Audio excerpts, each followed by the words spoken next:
প্রথম কথা হচ্ছে যে পশ্চিম বাংলার মিডিয়া কিছু, এটা আমার খুব হাসি পায়। পশ্চিম বাংলাতে কিছু মিডিয়া আছে, রিপাবলিক বাংলা, আজ তাক, তারপরে এরা কোথায় পড়াশোনা করে সাংবাদিক হয়েছে আমার অবাক লাগে। আমার মনে হয় এরা সাংবাদিকতা করার আগে সার্কাস করতো, কারণ এরা দেখা যায় স্টুডিওতে একদিক থেকে আরেক দিকে দৌড়ায়। অথচ আমরা দেখি আল জাজিরা, CNN, BBC, বিভিন্ন ওয়ার্ল্ড ক্লাস যে সংবাদ সংস্থাগুলো আছে তাদের নিউজ প্রেজেন্টাররা কিভাবে নিউজ প্রেজেন্ট করে, অত্যন্ত অ্যাপ্রোচমেন্টটা সুন্দর, অঙ্গভঙ্গি সুন্দর। কিন্তু দেখি এই কলকাতার যে বাংলা চ্যানেলগুলো, আজ তাক বাংলা, আজ তাক কি একটা আছে, রিপাবলিক বাংলা, এরা রীতিমতো স্টেডিয়ামে দৌড়াদৌড়ি করে আর মনে হয় যুদ্ধ একটা লেগে গেছে, এখনই বোমা পড়বে, এইরকম একটা আতঙ্ক তার স্টুডিওর মধ্যে সৃষ্টি করে। এদের ভাবসাব থেকে বোঝা যায়, এদের বডি ল্যাঙ্গুয়েজ থেকে বোঝা যায় যে তারা খুব আতঙ্কবাজ, দাহশতগর্দি এবং সহিংস। তারা পশ্চিম বাংলার মধ্যে একটা, মুসলিমদের মধ্যে আর হিন্দুদের মধ্যে একটা দাঙ্গা লাগাবার চেষ্টা করতেছে। আমাদের উচিত বাংলাদেশের মুসলমানদের এই চ্যানেলগুলোকে আনসাবস্ক্রাইব করে দাও, আমি এটা মনে করে থাকি। আর একটা জিনিস আপনারা দেখেছেন যে ইন্ডিয়াতে একটা চ্যানেল আছে জি নিউজ, সেখানে আমাকে নিয়ে তারা 2টা ভিডিও প্রচার করেছে।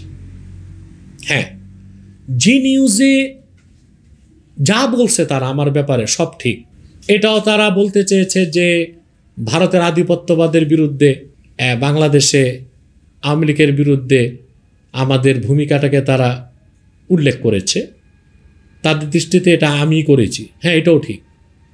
তবে একটা জিনিস তারা মিথ্যার আশ্রয় নিয়েছে, আমার একটা বক্তব্যকে কাট করেছে এবং তারা বলতে চেয়েছে যে হিন্দুদের বাড়ি ঘরে যে আগুন দেওয়া হচ্ছে এটা আমার হুকুমে। অথচ আমি আগেই বলেছি এদেশের মানুষকে যে ভারতে যে জুলুম হয়, যে নির্যাতন হয়, যে নিপীড়ন হয় মুসলিমদের উপর হিন্দুদের দ্বারা, সেই অপরাধে বাংলাদেশের হিন্দুদেরকে আমরা শাস্তি দিতে পারি না। তো ভারতে যারা সাংবাদিক আছে তাদের লজ্জা পাওয়া উচিত। আমাদের দেশে তো দেখা যায় বিভিন্ন রাজনৈতিক দলের নেতৃবৃন্দ যে হিন্দুদের মন্দিরগুলো পাহারা দিয়েছে, অথচ তারা কি তাদের ইতিহাস ভুলে গিয়েছে? এই যে তাদের প্রধানমন্ত্রী খুনি মোদি, তার নেতৃত্বে গুজরাটে কত হাজার মুসলমানকে আগুনে জ্বালায় হত্যা করা হয়েছে, শহীদ করা হয়েছে, বাবরি মসজিদকে শহীদ করা হয়েছে।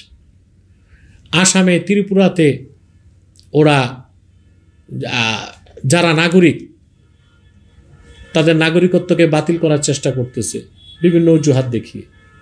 যে নির্যাতন নিপীড়ন ভারতের মুসলিমদের উপর হচ্ছে সেই ব্যাপারে ভারতের সাংবাদিকদের কোনো বক্তব্য নাই কেন? আর আরেকটা কথা আমি বলবো পশ্চিমবাংলার সাংবাদিকদের উদ্দেশ্যে, যে বাংলাদেশের মানুষ ভারতকে মোটেও পরোয়া করে না।